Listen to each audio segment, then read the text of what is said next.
I've travelled the world tracking down river monsters in some of the most dangerous waters imaginable. But my journey to catch a deadly electric eel ends at a mud hole in the middle of cattle pasture. It's the last place on Earth I'd expect to find an elusive, lethal fish. I'm just making a bit of a trench. From my point of view, it'll be easier to handle if there's some kind of sort of notch that it's in, rather than it's being able to slip and slide all over the place. My normal capture method would be useless in water this shallow, so out goes the rod and in comes a lasso, fitting for cowboy country.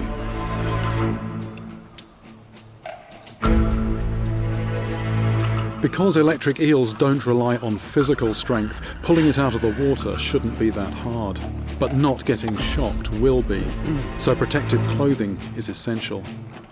We've got a plan. The plan is not so much to sort of go after the head with the noose, but to position that and then get it to go through the noose.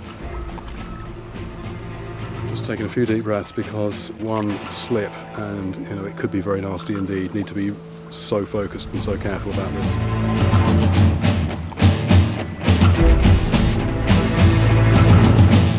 An eel this size can deliver a shock of 650 volts. That's enough to stop my heart in seconds.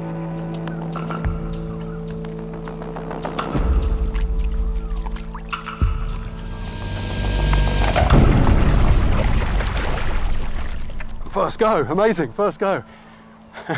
Electric eels can keep on shocking out of water, but the rubber gloves we're wearing protect us from this. Oh, look at the colours on this thing. These are wonderful. I've got to give it a clean. That is, it's doing a sort of, it looks like a muscle contraction, spasm almost. That's when it's actually shocking. Because electric eels get most of their oxygen from breathing air, they can stay out of water for long periods of time.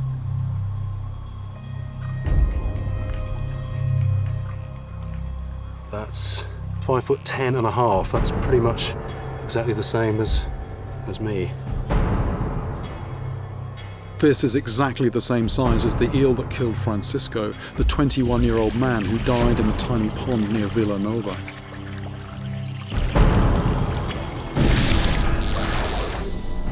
If I wasn't wearing these rubber gloves, I could be dead too. It's over 100 degrees and I don't want the fish to overheat, so time it went back in the water.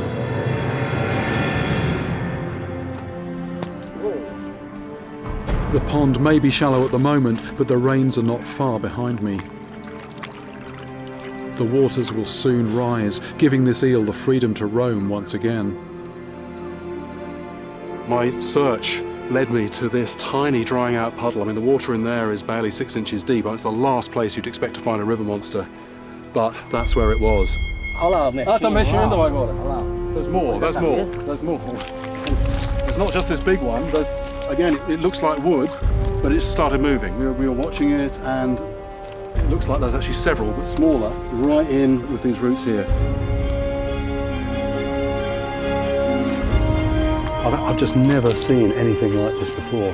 It's like a tangle of bodies. I'm just trying to count the heads. The more I look, the more I see. I was thinking 10 or a dozen. I think there could be 20 down here.